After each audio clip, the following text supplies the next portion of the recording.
Este podría ser el mejor final.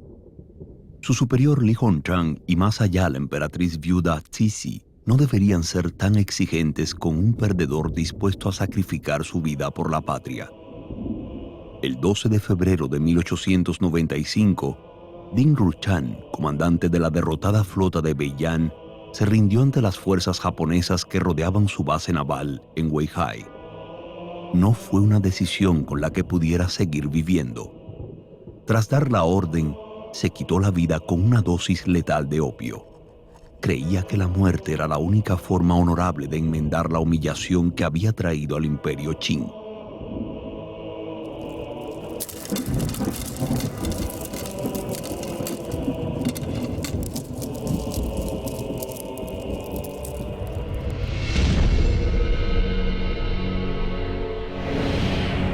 Sabio como es usted, sabe mejor que nadie que la derrota de su país no es culpa del emperador y sus oficiales. Es el resultado de un sistema que no puede deshacerse de sus viejas costumbres.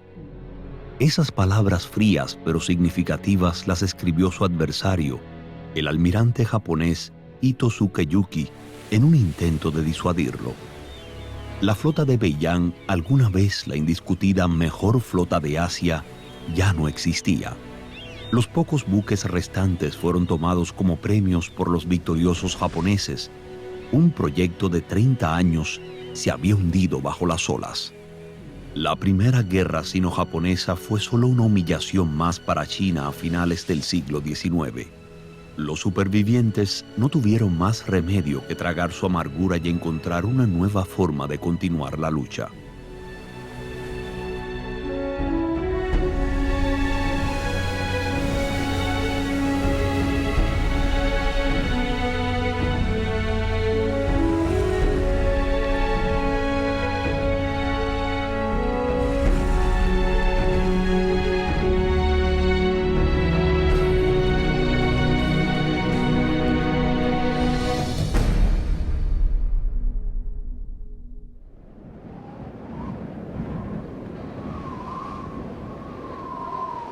En abril de 1895, la ciudad de Fuzhou estaba de luto. Muchos de sus coterráneos, graduados de la Academia del Arsenal de Fuzhou, habían perecido con la flota de Beiyang. Banderas blancas flotaban en numerosas calles.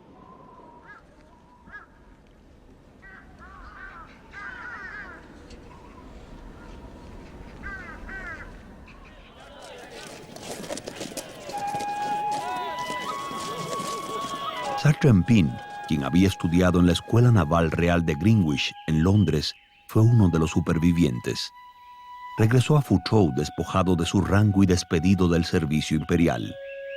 Desde entonces, se dedicó a ganarse la vida como tutor privado para los hijos de los ricos.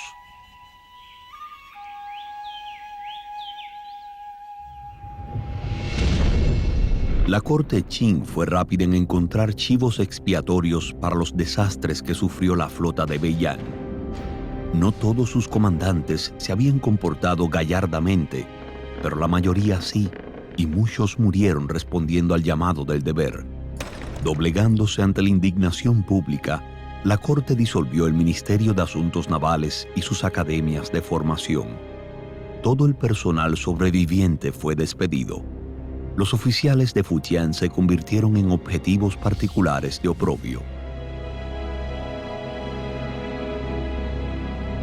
Frente a las condenas, Li Hongzhang se defendió a sí mismo y lo que él y sus colegas reformistas se habían esforzado por construir. Dediqué mi vida a construir una marina, pero lamentablemente lo que construí no fue más que un tigre de papel. Nunca tuve la libertad de actuar correctamente como debería.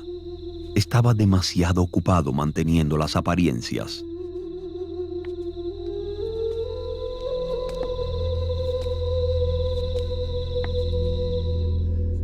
Li, como administrador general de la corte, seguía con una visión más clara que la mayoría de los cortesanos. Asumió una vez más la culpa por los fracasos de un sistema en quiebra.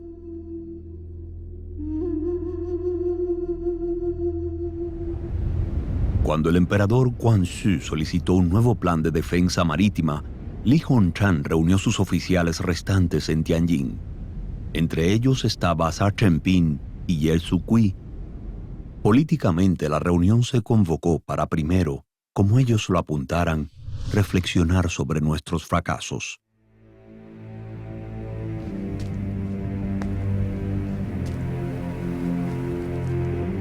En Tianjin, Yan Fu, ahora a cargo de la Academia Naval de Beiyang, entró en el periodo más sombrío de su vida. La mayoría de los que fallecieron en el río Yalu o en Weihai habían sido sus compañeros de clase o sus estudiantes. Se despertaba gritando en medio de la noche. Él estaba aún más indignado por la decisión de la Corte Imperial de castigar a los oficiales y marineros supervivientes.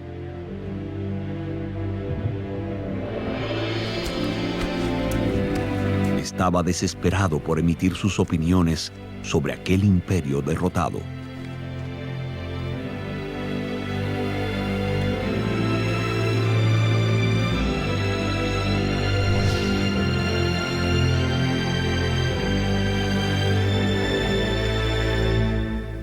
甲午战争对中国人刺激最惨烈的第一人就是严复，因此严复的反应也是中国人当中反应最强烈的。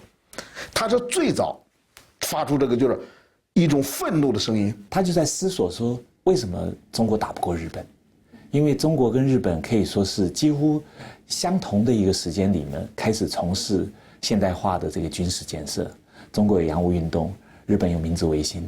但是呢，严复后来想了半天，发现军事上的一个竞争背后有很深刻的政治、经济、文化的一个因素，所以他开始在这个思索之后呢，觉得真正能够解决中国问题的，倒不是在这个军校里面教这些具体技术性的一些问题，而是真正的改造中国思想。而改造中国思想最好的方法，他觉得就是引进西方最新的学术。El 4 de febrero de 1895, Yan Fu publicó un artículo en un periódico fundado en Tianjin por el asesor alemán de Li Hongchan, Constantin von Hanneken. El artículo se titulaba Sobre las exigencias en un mundo de rápido cambio. Yan Fu escribió: China está en un peligro sin precedentes. El camino hacia el resurgimiento es introducir el concepto de competencia para estimular la innovación. Criticó a la sociedad china conservadora, jerárquica y enfocada en el pasado, y la contrastó con su experiencia de una cultura occidental orientada al futuro y basada en el principio de igualdad ante la ley y el ansia de nuevos conocimientos.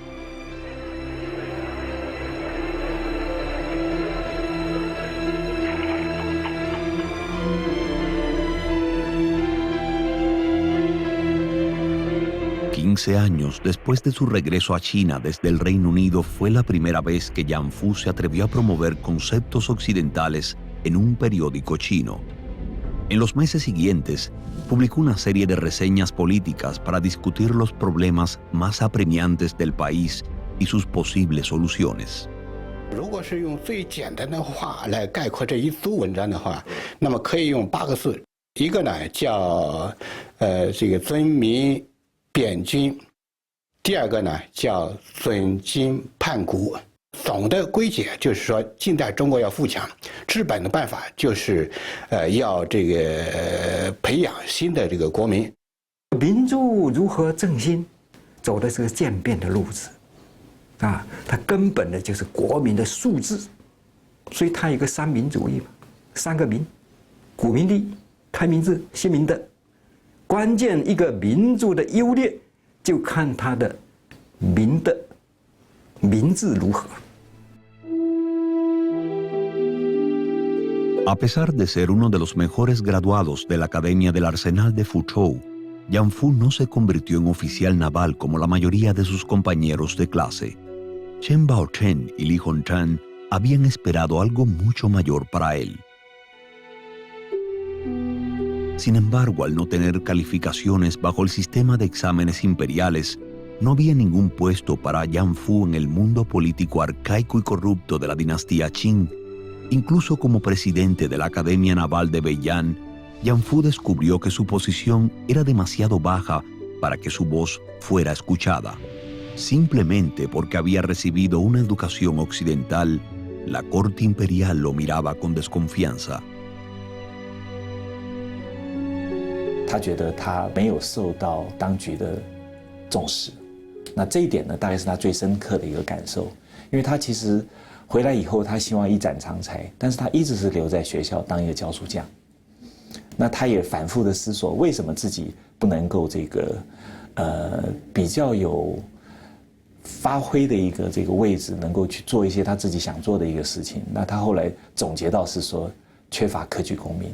你没有一个科举考试的这个正途出身呢，那么恐怕用最简单一句话说了，就是你的说的话呢，起不到公信力。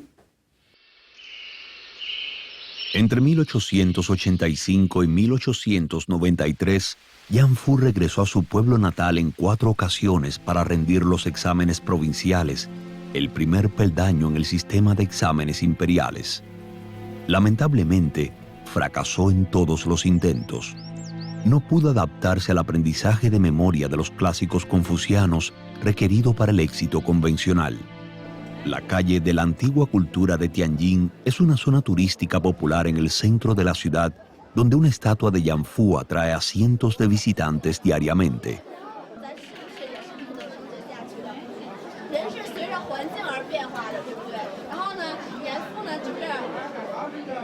Frente a la estatua está su antigua residencia.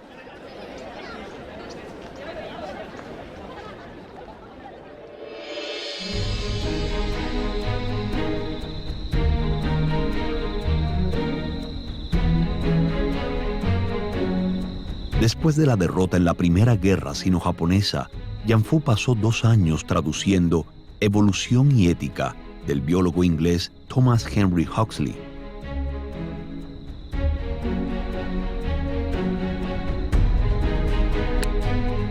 Fue una traducción selectiva que se centró en la introducción y la primera parte del libro, combinadas con los propios comentarios del traductor. 赫胥黎这本书原来是叫《进化论与伦理学》，而你看严复翻译这本书的时候，最典型的反映了他的选择性。他选择的这个主要是侧重于进化论，他是想启发中国人或者刺激中国人要变革、要觉醒、要启蒙啊！如果你不觉醒，就要像中国现在在这个时代。 就会被弱强势，被人家强国给你个吞并。中国人叫亡国亡种，当时这样说。当时他翻译的一个动机，其实不只是为了单纯的介绍西学，而是希望借着介绍西学来改造中国人的这个思想跟心灵。所以在这样子的一个动机之下呢，他在这个翻译的过程里面发现，如果不加上一些个人的注解的话， 可能没有办法很顺畅的把西学跟中国的现况呢加以接轨。 Su traducción se publicó en 1897. Causó una impresión inmediata en los principales reformadores del país, como Liang Qichao y Kang Youwei, quienes estaban trabajando con el emperador Guangxu. Kang Youwei escribió sobre Yan Fu: "Nunca hemos visto a alguien como este hombre.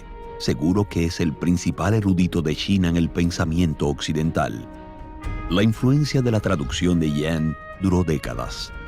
Hu Shi, el renombrado erudito que lideró el movimiento de la nueva cultura en las primeras 2 décadas del siglo XX, afirmó que sus obras encendieron el fuego en numerosos corazones jóvenes. La traducción de Yan introdujo los conceptos de evolución y supervivencia más aptos para el país, con profunda influencia en la sociedad contemporánea china. 严复追求富强当中所传递的就是一个丛林法则，就是适者生存、残酷的竞争、资本主义早期。那么这个当然没问题了，但是我讲100年了，我们误读什么？我们仅读了这一块，我们忽略了一个问题什么呢？严复讲的竞争的同时，他马上就注意到，可能还有一个伦理的因素，就是我们还要注意到，就是竞争归竞争，但是仍然有一个人类的这种一个基本的伦理价值在追求。严复始终都在强调，就是经济的发展、国家的富强是第一位的，但是同时一定要注意到国际的一般规则，要注意到伦理对这个社会的这种意义。但是我们的心情呢，我们在那个时候只赌他要富强，没有赌到他讲的这个层面，所以我讲可能是我们误读了严复100年。En octubre de 1897, Yan Fu y sus amigos fundaron el diario Guowen en Tianjin. El propósito de este periódico, explicó Yan Fu, es crear un entendimiento común de arriba abajo entre China y el mundo.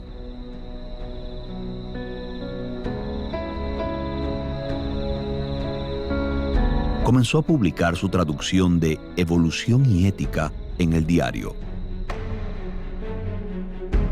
Atraía mucho interés entre los literatos y las clases educadas.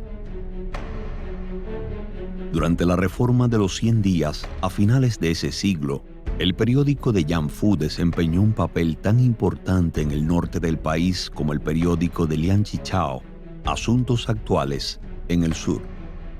A través de ellos, las voces reformistas comenzaron a ser escuchadas en la sociedad china.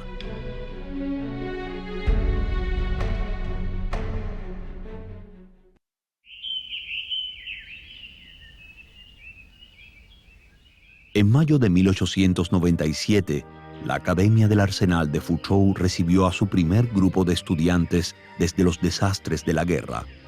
Mientras tanto, la corte envió a Europa a 6 graduados de la Academia, todos ellos formados en el idioma francés por Wang Shouchan.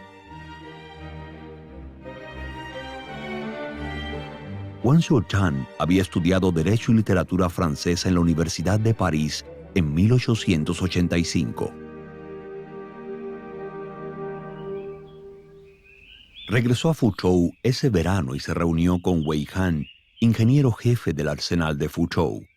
Juntos leyeron un artículo de Yan Fu que llamaba a aquellos que entendían idiomas extranjeros a traducir novelas o historias europeas y estadounidenses como un medio para iluminar a las masas. Wang Shouchan decidió intentarlo, pero necesitaba un socio bien versado en el chino clásico. Wei Han recomendó a su amigo Lin Shu, un erudito local.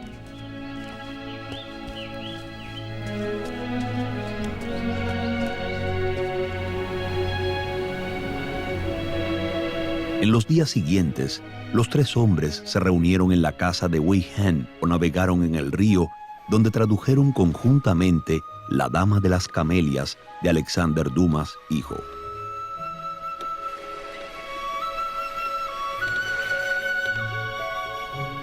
Su método de trabajo era simple. Wang Shouchan traducía la obra oralmente, mientras Lin Shu la escribía en un chino clásico poético y elegante. Lin Shu había perdido a su esposa hacía poco y su dolor se expresaba en sus palabras.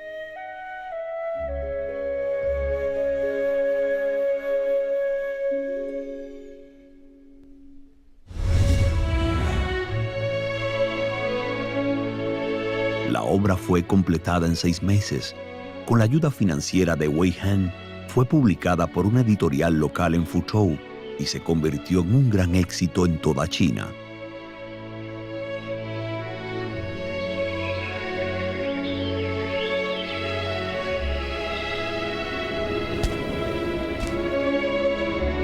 Wang Shouchan y Lin Shu se convirtieron en los primeros traductores de literatura francesa en la China moderna.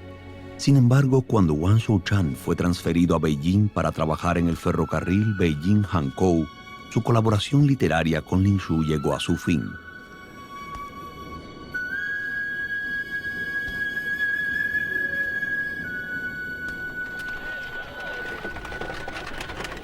Después de casi 20 años como diplomático en Europa, para el otoño de 1897, Chen Yitong se estableció con su familia en Shanghái.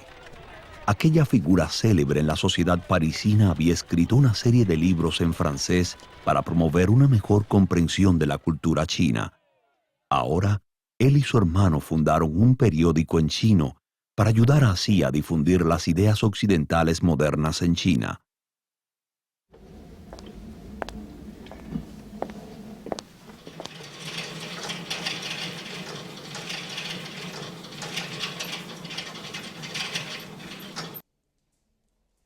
La biblioteca de la Universidad Tsinghua en Beijing ha conservado en un volumen encuadernado ediciones de International Review de 1897.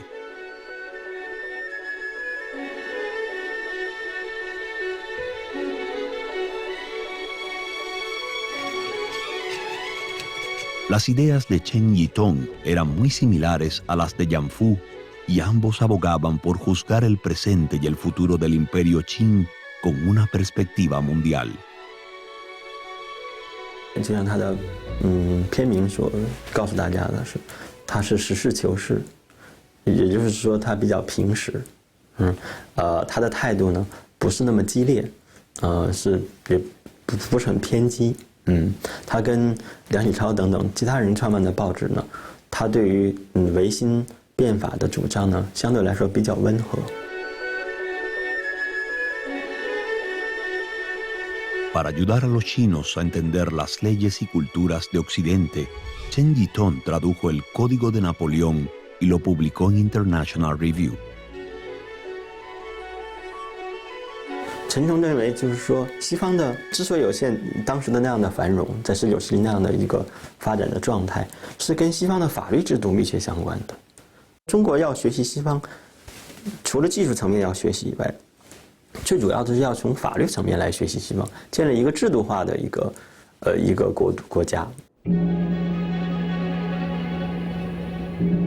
Después del Año Nuevo Chino de 1898, Yan Fu publicó sus Cartas Públicas al Emperador, una serie de ensayos políticos en los que analizaba las causas y soluciones de las diversas crisis que China enfrentaba tanto interna como internacionalmente.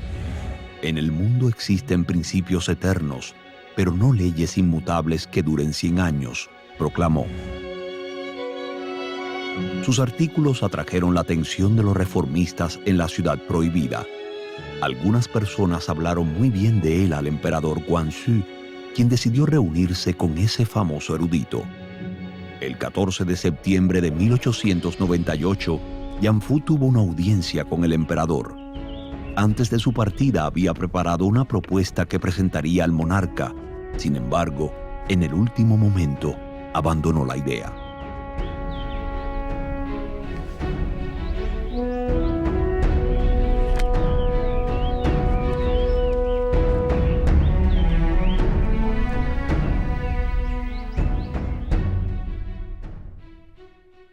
«你登在报纸上那些文章，自己满意的有几篇？» 也没有特别满意的，只是今年正月写了一篇《拟上皇帝书》，当时分6、7天在《国文报》上刊登，不知道皇上能有兴趣阅读吗？哦，他们还没有呈上来，你可以誊写一遍拿来，我想早一点读到。只是你文章大意说的是变什么法呢？ 大略是建议皇上在变法之前，先到国外去看看，与各国联络感情，并且也要到国内各处走走，将百姓的人心归拢起来。唉，中国就是守旧的人多，这可如何是好呢？ 我个人猜想是说，他其实知道说，当时光绪皇帝信任的是康梁。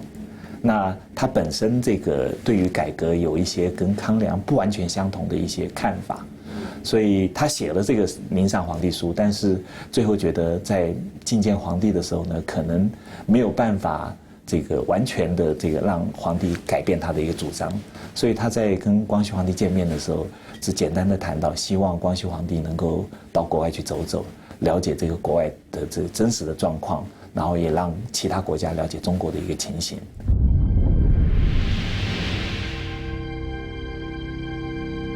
Al día siguiente de su reunión, el diario Guowen publicó la conversación entre el emperador Guangxu y Yan Fu, incluyendo el largo suspiro del joven emperador. Sin embargo, Yan se emocionó al ver que el emperador estaba ansioso por aprender sobre los sistemas occidentales y que estaba decidido a reformar. Yan decidió quedarse en Beijing para terminar su propuesta.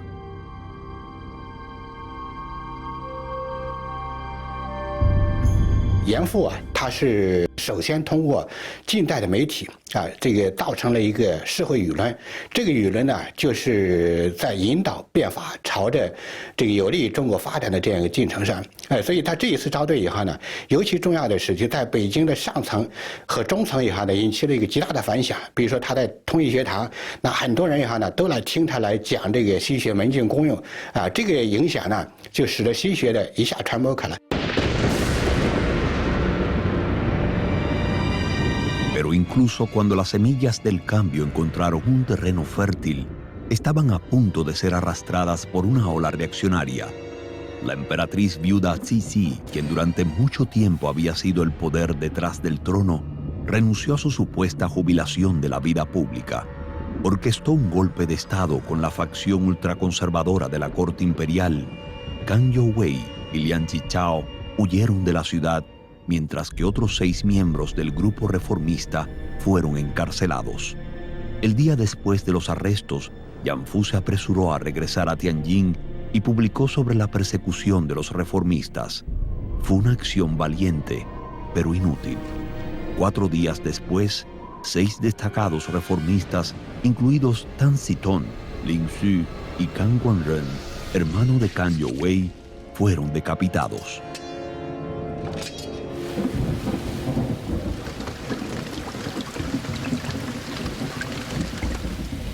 Entonces, la reforma de los 100 días del emperador Guangxu llegó a su fin. Al parecer, no sería fácil cambiar el sistema imperial milenario de China.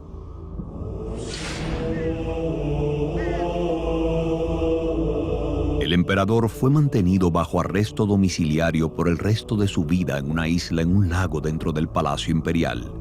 Nunca vería la propuesta de Yanfu.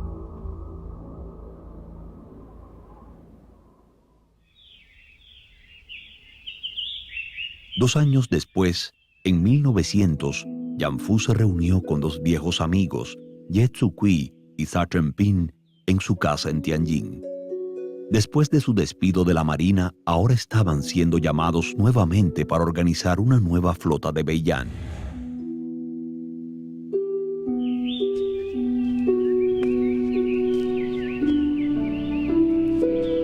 Necesitaban la ayuda de Yanfu para compilar los libros de texto para los nuevos cadetes. Al oír que Ye Zukui viajaría con la flota a Fujian para hacer mantención a los buques, Yanfu le pidió reclutar a más alumnos navales en Fuzhou.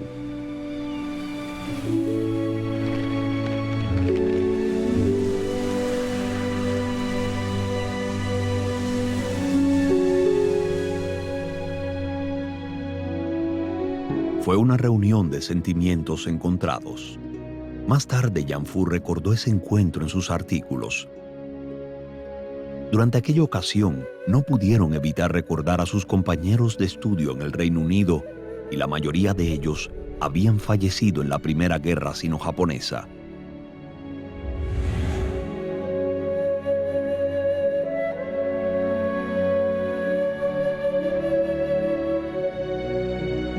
Los 3 habían dedicado sus vidas al servicio de su país y estaban dispuestos a seguir haciéndolo, pero parecían darse cuenta de que nada podría salvar a la dinastía decadente de su destino. Todo lo que podían hacer era retrasar lo inevitable.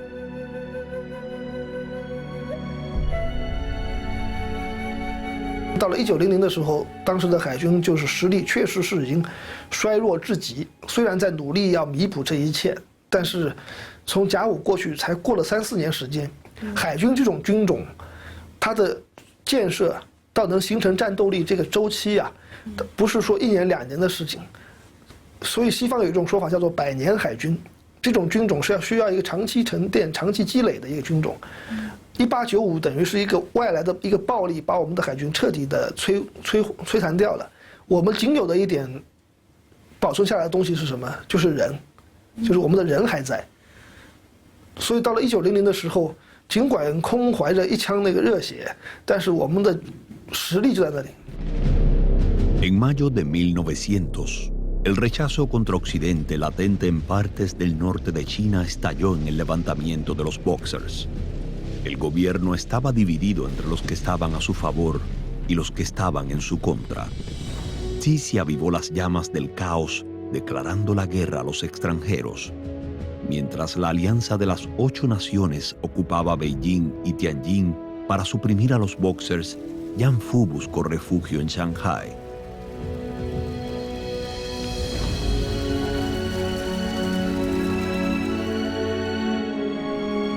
En mayo de 1905, Ye Zhuikui, comandante de las flotas de Nanyang y Beiyang, cayó enfermo y falleció. Por decreto imperial, Xi Jinping fue nombrado en su lugar con la misión de construir una nueva marina casi desde cero.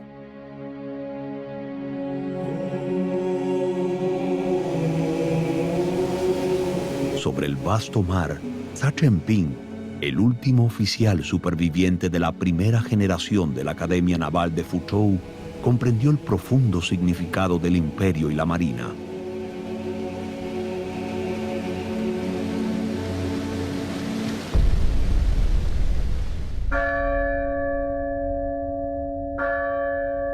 Ese mismo año, Yan Fu se unió a la oficina de minería de Kaiping, lo cual le dio la oportunidad de regresar al Reino Unido, donde había estudiado cuando era un joven estudiante naval. Durante su estancia, se reunió con Sun Yat-sen, quien algún día acabaría con el sistema imperial.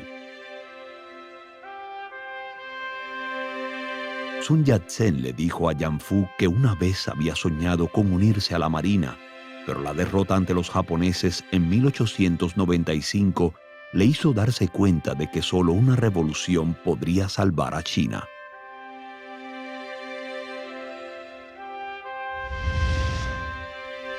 Sin embargo, tenían opiniones discrepantes en la comprensión de los 3 principios del pueblo. 孙中山先生最后总结说：“这个君为思想家，我为实行家。”那这个大概是可以表现出这个2个人的这个不同的一个情况。那孙中山先生所走的是这个革命的一个路线，那严复呢所主张的是一个改革的一个路线。那孙中山觉得呢，这个第一步必须用这个军事用武力的方式推翻清廷，但是严复呢觉得应该逐步的从事政治改革。 从君主专制走向君主立宪。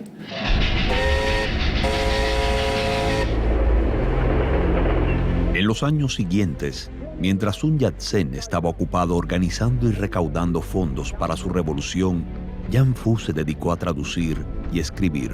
Para 1909, Yan había traducido El espíritu de las leyes de Montesquieu, Nociones de lógica de William Stanley Jevons, una historia de la política de Edward Jenks y Sobre la libertad de John Stuart Mill, pensando que esas obras serían la clave para la reforma en China. Eran el camino para abrir las mentes de la inteligencia china. El sistema de traducción de estudios occidentales de Yan Fu fue tomando forma gradualmente en la historia del pensamiento moderno chino. 这个严复的演义名著，它是经过精心的挑选的，那么多西学，浩如烟海，那么多书，你要选什么？说明他对中国社会很了解，所以他介绍的那几本书，啊，包括这个社会学，我们看，用现在的语言说，有经济学的，有社会学的，有政治学的，有法学的，啊，这方面都有，并且呢，本本都是经典，确实是中国社会最需要的。我觉得严复一生的一个使命是沟通中学跟西学，因为他本身其实就是一个中西文化冲击的一个产物，而他的翻译作品和他的所有的著作都环绕的一个目标就是汇通中西，希望把中学跟西学汇通起来，而为这个中国未来的发展建立一个思想的一个蓝图。那我觉得这个是他最大的心愿，也可能是他最大的一个贡献。En 1909, Xi Jinping fue nombrado comandante en jefe de la Marina del gobierno Qing, asumiendo la máxima autoridad naval. En mayo, 2 buques de guerra con la bandera del dragón de la dinastía Qing aparecieron en las vastas aguas del mar meridional de China. La flota de Guangdong, reorganizada por Xi Jinping y compuesta por los buques de vapor Fubo y Cheng'an, construidos por el arsenal de Fuzhou, patrulló el mar meridional de China. El comandante de la flota Li Chun registró y nombró una por una las 15 islas tradicionales chinas de Xisha y colocó piedras inscritas para declarar su soberanía. Entre ellas estaban las islas Fubo y Chenhan, nombradas en honor a los buques de su flota. Fue la primera vez en la historia moderna del país en que se nombró a islas chinas con nombres de buques de fabricación nacional.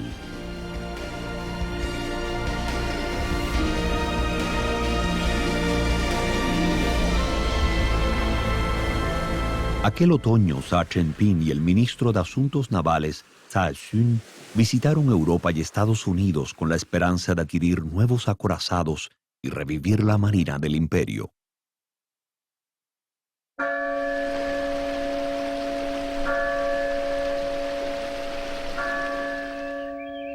Al visitar la Escuela Naval Real, donde él también había estudiado, Xi Jinping se burló de sí mismo diciendo: «En esta época todavía estamos aferrados a nuestras trenzas.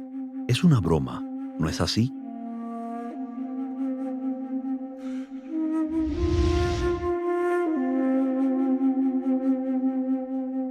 Un libro titulado Sabiduría y Guerra, de Harry Dickinson, describe así su visita.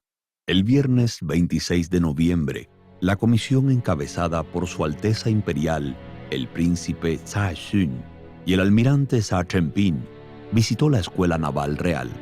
Los visitantes recorrieron los laboratorios y las salas de instrucción.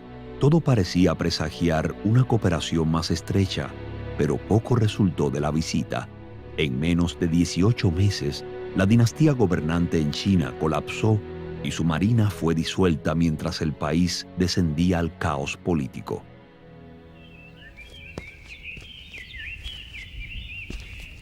Además de Xi Jinping, Yan Fu tampoco podía renunciar a su sueño naval.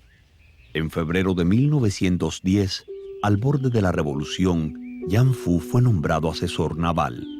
30 años después de completar sus estudios en la Escuela Naval Real de Greenwich, finalmente se le asignaba un papel en la defensa nacional de China.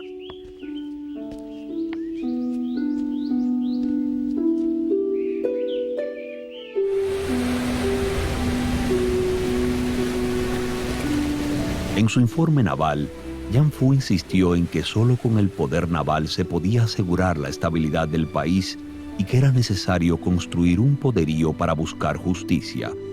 Debido a su profundo entusiasmo por la modernización, cada intento del Imperio Qing renovaba una chispa de esperanza en los graduados de la Academia del Arsenal de Fuzhou, quienes habían anhelado el cambio durante toda su vida.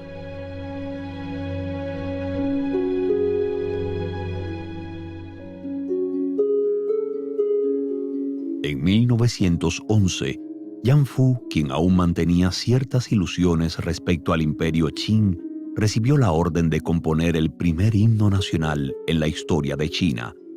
Ese himno fue aprobado por la corte para ser publicado en el país el 4 de octubre de ese año. Inesperadamente, 6 días después, el nuevo himno nacional se convirtió en el requiem del imperio en el año de la Revolución de Xinhai.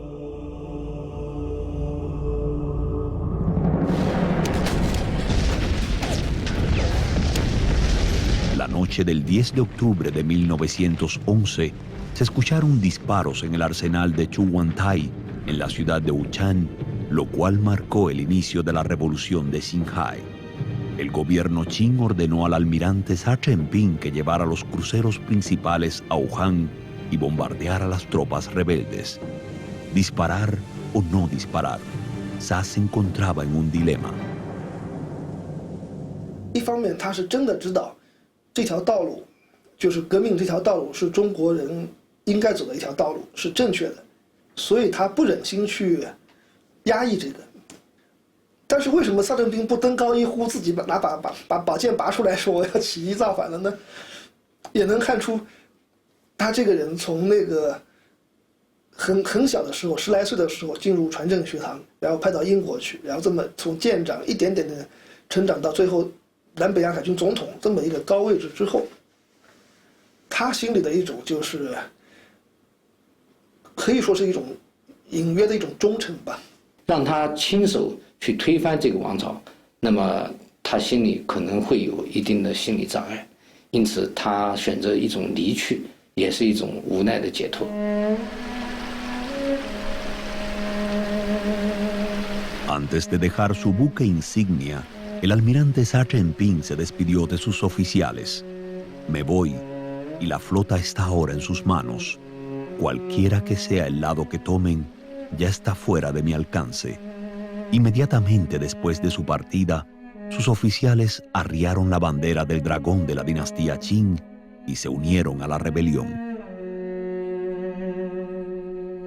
传政的学生也好，或者是传政精英也好，在他们身上呢有一种共通性。他们早期进入这个学校，可能有的时候是不是自觉的，可能是被家庭送来的。这个学校给了他们在那个黑暗的时代唯一的难得的接触到近代化、接触到新思想的一个机会。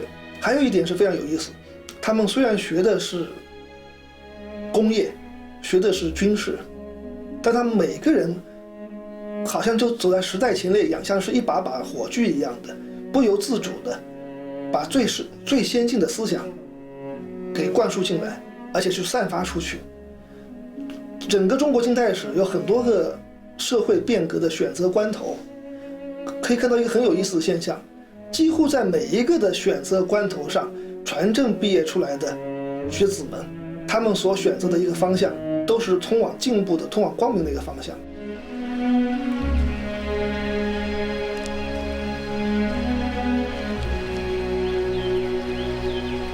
Aunque Yan Fu no apoyaba la toma del poder mediante la violencia, escribió un breve poema después del levantamiento de Wuchang.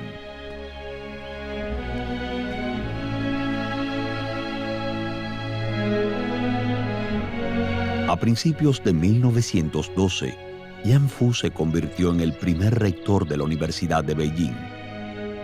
En su opinión, China, con su admirable civilización oriental, había sido humillada en medio de los grandes cambios de la modernización mundial, no solo debido a los problemas de los últimos 100 años, puesto que las raíces de su crisis se remontaban a siglos atrás. El problema de China no solo radicaba en la indiferencia hacia las ideas, la cultura y la tecnología de la Europa moderna en las dinastías Ming y Qing, sino en la rigidez y corrupción del sistema imperial, que resultaba indefenso frente a enemigos poderosos.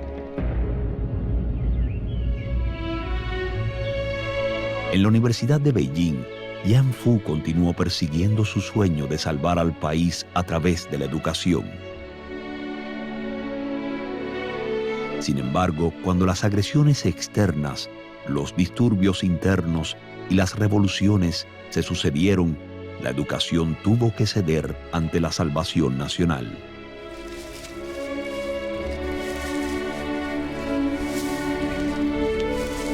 Yan Fu se sintió más confundido que nunca.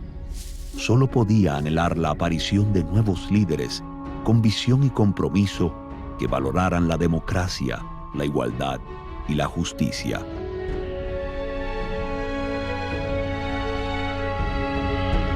Personas con mentalidad abierta y pasos firmes, capaces de llevar al pueblo chino a la independencia y el sueño de la prosperidad y fortaleza.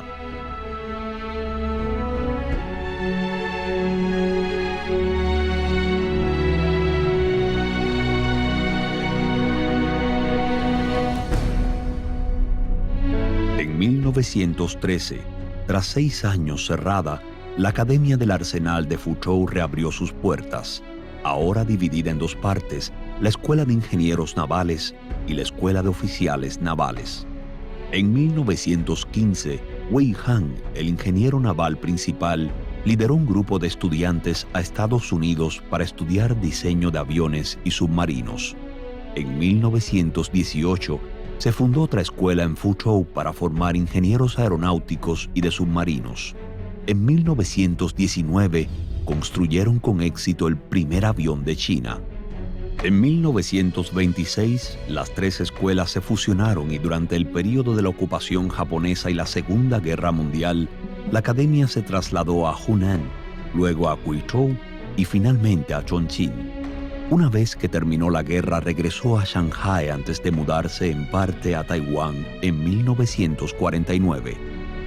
Hoy, la Escuela de Comunicaciones Chuanchen de Fuzhou y la Academia Naval de Tainan se encuentran en lados opuestos del estrecho de Taiwán, pero ambas son herederas de la gran tradición del Arsenal de Fuzhou, una institución que formó a muchos marineros destacados que se esforzaron por construir no solo una marina, sino también una nación moderna.